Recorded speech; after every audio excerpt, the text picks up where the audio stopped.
I'm standing in my backyard, gripping a remote control that looks like it could launch a spaceship, and I'm viewing one of those moments where the world slows down and everything clicks into place.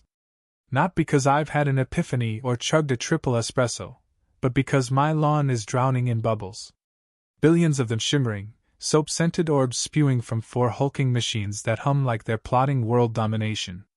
The air, just minutes ago filled with the humdrum buzz of a Tuesday afternoon in suburban Ohio, now smells like a cheap bath bomb and my own questionable life choices.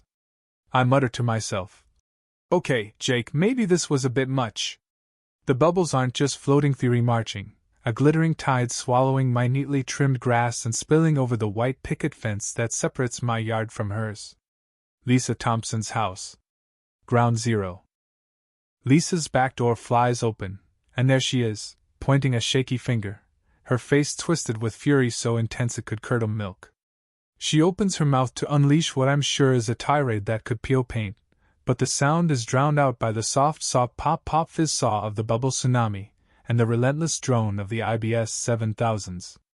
Her prize roses, the envy of Willow Lane, are vanishing under a frothy white blanket, looking weirdly festive, like they're dressed for a foam party. A dog barks, probably Mr. Carter's beagle, thinking it's snowing in April. Curtains twitch next door. My pulse is hammering like I've just run a marathon. Did I check the wind? Is bubble juice toxic to roses? Is turning my backyard into a soap opera apocalypse even legal? A nervous giggle escapes me, morphing into a full-on, slightly unhinged laugh. She wanted better air! I yelled to no one. She's getting saw bubbly saw air! How did it come to this? How did I go from grilling burgers to weaponizing a kid's bath time on an industrial scale? It all started with Lisa. Always Lisa. Last summer, I was flipping patties on my gas grill propane, mind you, no smoky charcoal nonsense, when she appeared at the fence like a judgmental lawn ornament. "Jake!" Her voice sliced through the sizzle of beef like a knife. "That saw fume saw." I looked up, spatula in hand. "Lisa, it's just burgers. You're 50 feet away, and the breeze is blowing the other way." She waved a hand, nostrils flaring like she was sniffing a landfill. "My sensitive white ties, Jake. They're delicate. I can feel the particulates settling in my lungs." "Particulates? From burgers?" I flipped a patty. "That's just burger smell, Lisa." She stepped onto my lawn because boundaries are optional for Lisa. "The air here, it's saw stagnant saw. Heavy. It's pressing down." I bit back a sigh. "Hopefully it clears up," I said, praying she'd leave. That was just the beginning. Over the next few months, Lisa's air obsession grew. My dryer vent was spewing toxic lint particles that wrecked her breathing. The fresh mulch in my flower beds? A fungal spore hazard. Even the air itself, apparently only on my property, was suspicious. One day, she cornered me at the recycling bins, while viewing her tablet like a prosecutor. "Jake, I read online our air lacks negative ions. Or maybe it's positive ones. Whichever's good. Your yard's air is full of the bad saw ones. It's ruining my chi." I blinked. "Your chi, Lisa? I don't know about ions. Maybe I'll get an air purifier." She scoffed. "No, it's the saw outside saw air, Jake. From your yard to mine. It needs to be crisp, vibrant. Like mountain air." I gestured to my oak tree. "Great oxygen producer, right?" No dice. I checked my dryer vent for leaks, none. I even offered to split the cost of an air quality test. The results? Normal Ohio air, oxygen, nitrogen, pollen, the usual. Lisa flicked the report away. "Tests don't measure the saw feel saw, Jake. My sinuses are inflamed." It went on like this. The air was too dry, too humid, too lifeless.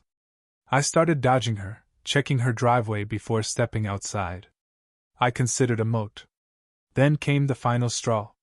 I was mowing my lawn, sweating and questioning my existence, when Lisa stormed across my yard, planting herself in front of my mower. "Jake, enough!" I killed the engine, bracing myself. What now, Lisa? My health is crumbling. I can barely breathe this sludge saw you call air. My energy healer says my aura's murky. Fix the air from your property. I threw up my hands. What do you want, Lisa? A giant oxygen tank? Monks chanting at the fence? She didn't blink. Cleaner, lighter air. Saw bubbly, saw air. Like champagne. Effervescent. She flailed her arms, chasing a half-baked idea. Make it bubbly, Jake.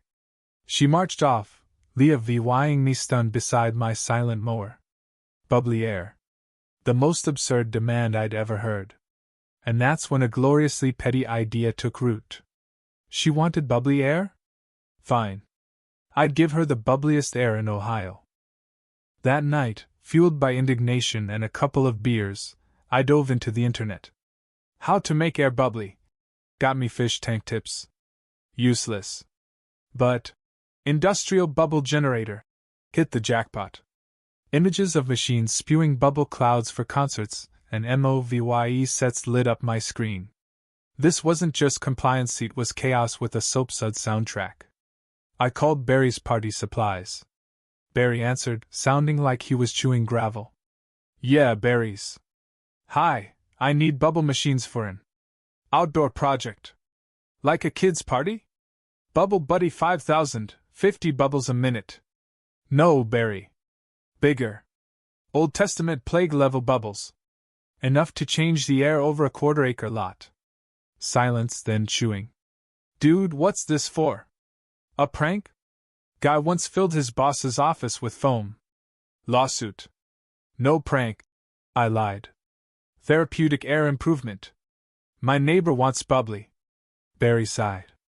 You need MOVIE stuff. Call Atmospheric FX Solutions. Ask for Dr. Dan. Dr. Dan was a foam prophet. His workshop was a maze of hoses, tanks, and sci-fi prototypes. He greeted me in a stained lab coat, goggles on his head, VY bratting with excitement. Mr. Wilson! Barry said you've got a challenge localized air enhancement. I stepped over a pipe. Yeah, my neighbor wants fresher, bubblier air. His eyes gleamed. Saponified microsphere dispersion. Class 3 bubble generators. For IBS 7000s along your fence, linked to a fluid reservoir. Remote control, variable output. We'll hide them behind bushes. I nodded, dazed. He showed me the quote. I nearly fainted. This wasn't cheap. But Dr. Dan's zeal and my urge to dunk on Lisa's smugness won. Let's do it, I said, handing over my card. Installation was Monday, ninja style. Dr. Dan's team hauled in machines and drums of ultra foam concentrate, dodging Lisa's radar. She nearly caught us twice. I distracted her once by yelling about a fake bird. Dan's assistant faked a wrench-dropping injury the second time. These aren't too powerful, right? I asked, eyeing the nozzles aimed at Lisa's roses. Dan chuckled. No such thing as too powerful, only insufficiently awesome. Trust the science. I wasn't reassured. Tuesday, I hit the remote. The IBS 7000s roared, and bubbles erupted, a shimmering wall advancing on Lisa's yard. Her roses vanished under foam. She burst out screaming, but the bubble tide swallowed her words. She flailed with a hose, then a broom, looking like a soggy snowman. I yelled, Better air, Lisa! Clean and bubbly! My phone rang. Mr. Carter, confused.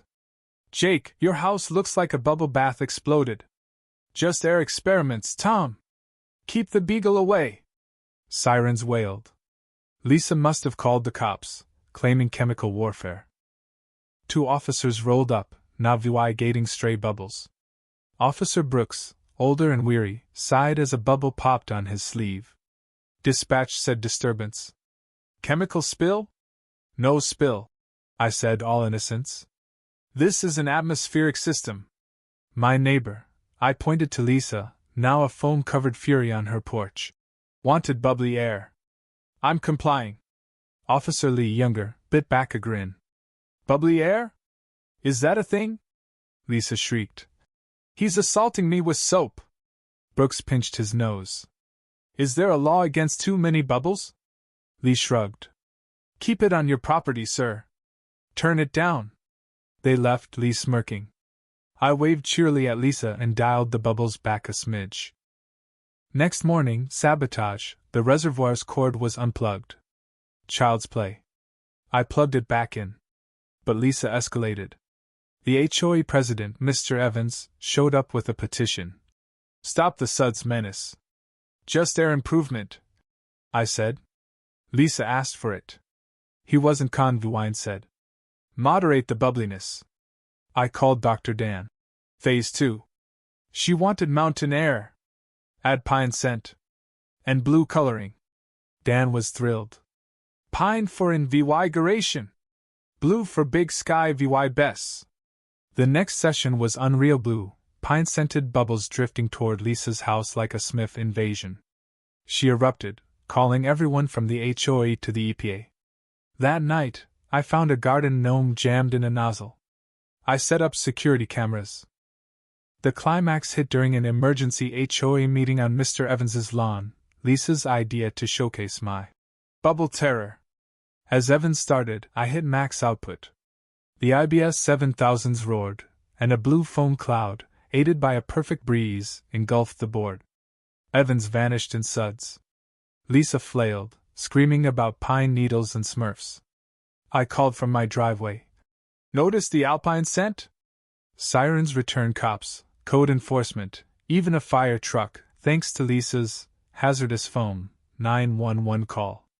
Officer Brooks, now furious, marched over, bubbles on his hat. This is a public safety hazard. Bubbles in traffic. A code officer cited me for excessive saponification. The fire captain, wiping foam, said, Lucky this isn't flammable. Shut it down. I hit the off button. The hum died, bubbles popped, and silence fell. I dismantled the machines to avoid jail. Fines were reduced for compliance. The HOA shelved atmospheric bylaws. Lisa, blue-tinted and defeated, muttered, The pine was nice. I ignored her.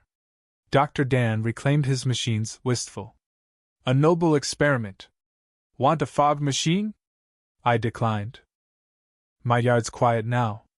The air's just Ohio airbring, non-bubbly. I kept one drum of foam concentrate, just in case. Was it worth it? The fines hurt. Dan's bill could have bought a car. I'm on every HOA watch list. But Lisa's face as blue bubbles hit her roses? The HOA board flopping in foam? Priceless. She hasn't griped about my dryer or mulch since. Maybe she's scared of what's next. I'm calling it a win.